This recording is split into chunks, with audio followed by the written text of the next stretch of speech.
মির্জাপুর এবং তার পুত্র মিরন দুজনেই তার অসহায় অবস্থার সুযোগ নেবার চেষ্টা করেছিলেন। বাংলার সেই স্বাধীন নবাব সিরাজদৌল্লার স্ত্রী লুৎফুন্নেসা।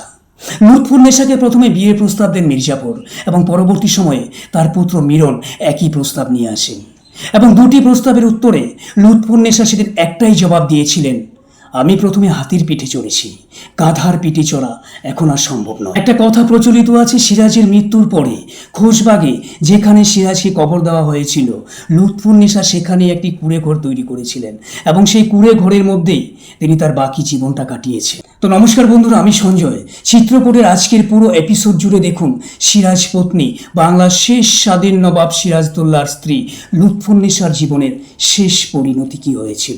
লুৎফুন্নেসার আসল নাম ছিল রাজকুনুয়ার। তিনি ছিলেন একজন হিন্দু বংশোদ্ভূত নারী। সিরাজের মা অর্থাৎ আমিনা বেগমের সেবিকা বা দাসী হিসাবে নিযুক্ত ছিলেন। রাজকুনুয়ারের রূপ এবং মাধুর্য আচরণ দেখে সিরাজ মুগ্ধ হন। সিরাজের অনুরোধে মা আমিনা বেগম সিরাজের সঙ্গে রাজকুনুয়ারের বিবাহ দেন। বিবাহের পর নাম পাল্টে রাজকুনুয়ার হয়ে গেলেন লুৎফুন্নেসা। হিন্দু থেকে হয়ে গেলেন মুসলিম। সিরাজের প্রথম স্ত্রী উমিদাতুন্নিসার থেকেও সিরাজ তার দ্বিতীয় স্ত্রী লুৎফুন্নেসাকে বেশি ভালোবাসতেন এবং পরবর্তীতে লুৎফুন্নেসাই হয়ে ওঠেন সিরাজের প্রিয়তমা স্ত্রী। সিরাজ এবং লুৎফুন্নেসার সুখী দাম্পত্য জীবনে জন্ম নেয় এক ফুটফুটে কন্যা সন্তান জোহরার। অবশেষে সেই 1757 সাল পলাশির যুদ্ধ, সিরাজের পরাজয়ের পরে সিরাজ পরিবার নিয়ে পালিয়ে যাওয়ার চেষ্টা করেছিলেন, কিন্তু ধরা পড়ে যান। তাকে আবার মুর্শিদাবাদে ফিরিয়ে আনা হয়। 1757 সাল 2রা জুন সিরাজকে নিষ্ঠুরভাবে নির্মমভাবে হত্যা করা হয়। হত্যার পরে হাতির পিঠে চড়িয়ে তার মৃতদেহ সমস্ত মুর্শিদাবাদ শহর ঘোরানো হয়েছিল। অবশেষে খোশবাগে সিরাজকে সমাহিত করা হয়েছিল। একে একে শুরু হয়ে যায় হত্যালীলা। সিরাজের পরিবারের 70 জন নারীকে মির্জাপুরের পুত্র মিরন হত্যা করেন। বাঁচিয়ে রেখেছিলেন শুধুমাত্র লুৎফুন্নেসাকে।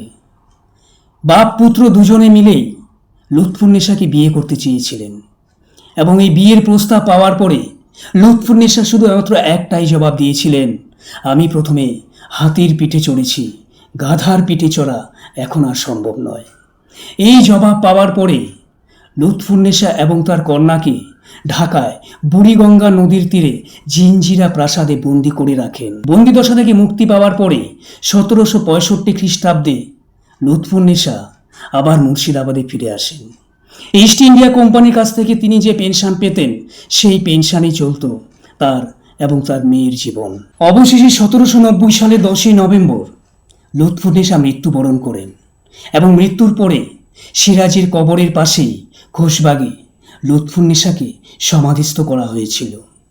একটা কথা প্রচলিত আছে, লুৎফুন্নেসা বেগম নাকি তার বাকি জীবনটা সিরাজের কবরের পাশে খোশবাগে একটা কুঁড়ে ঘর তৈরি করে সেখানেই কাটিয়েছিলেন।